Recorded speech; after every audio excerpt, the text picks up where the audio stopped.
Welcome to I News. This is Nidhi. దేశ చరిత్రలో గుజరాత్, ముంబై దాడులు, సిక్కు వ్యతిరేక హింస వంటి నరమేధాల గురించి తరచూ చర్చ జరుగుతోంది. కానీ సిక్కు వ్యతిరేక హింసకు సరిగ్గా ఒక సంవత్సరం ముందు అస్సోం గడ్డపై జరిగిన ఒక భయంకరమైన హత్యాకాండ మాత్రం చాలా మందికి తెలీదు. అదే 1983 నాటి నెల్లి నరమేధం. కేవలం 6 గంటల్లో వేల మంది బంగ్లాదేశీ ముస్లింలు అతి దారుణంగా కడతీర్చబడ్డారు. ఇప్పుడు దాదాపు 4 దశాబ్దాల తర్వాత ఈ నరమేధంపై రూపొందించిన నివేదికను కేంద్ర ప్రభుత్వం సభలో ఉంచబోతోంది. దేశాన్ని దిగ్భ్రాంతికి గురి చేసిన ఆ భయంకరమైన రోజు అసలు ఏం జరిగింది, ఎందుకు జరిగింది, ఆ రక్తపాతానికి కారణాలేంటి?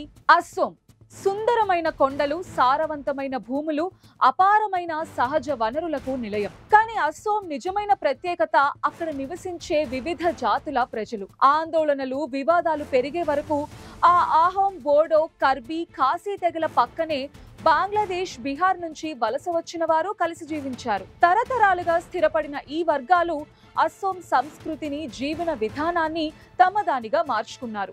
అయితే పెరుగుతున్న జనాభా, తగ్గుతున్న వనరులు, యువతలో రాజకీయ ఆకాంక్షలు ఈ సున్నితమైన సమతుల్యతను దెబ్బతీశాయి. తమ హక్కులు కోల్పోతున్నామనే భావనతో స్థానిక ఆదివాసీ యువకులు సాయుధ పోరాటాలకు సిద్ధమయ్యారు.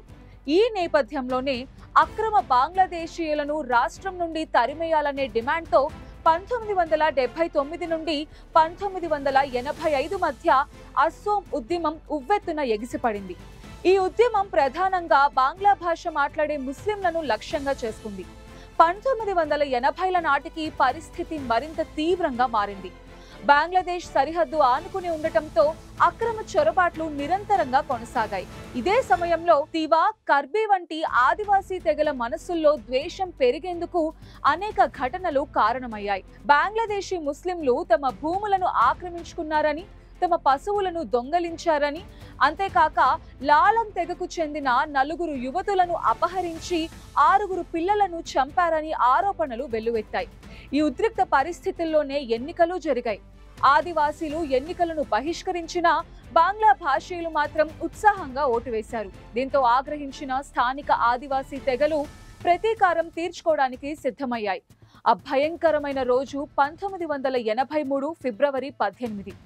ఉదయం పొగమంచు వీడక ముందే మధ్య అస్సోంలోని నెల్లి ప్రాంతంలో వేల సంఖ్యలో ఉన్న ఆదివాసీ సమూహం బాంగ్లా భాషీ ముస్లింలు అధికంగా నివసించే 14 గ్రామాలను చుట్టుముట్టారు. నెల్లితో సహా చుట్టుపక్కల గ్రామాలన్నిటికీ వెళ్లే రోడ్లను దిగ్బంధించారు. ఇళ్లు తగలబెట్టారు. ప్రాణాల కోసం పారిపోవాలని చూసిన ప్రతి ఒక్కరిని వేటాడి చంపారు. కేవలం 6 గంటల వ్యవధిలోనే 2000 మందికి పైగా బాంగ్లా ముస్లింలను అతి కిరాతకంగా నరికి చంపారు. అనధికారిక లెక్కల ప్రకారం ఈ మృతుల సంఖ్య 3000కు పైనే ఉంటుందని అంచనా. ఆ రోజు భారతదేశ చరిత్రలోనే అత్యంత పెద్ద నరమేధాలలో ఒకటిగా నిలిచిపోయింది.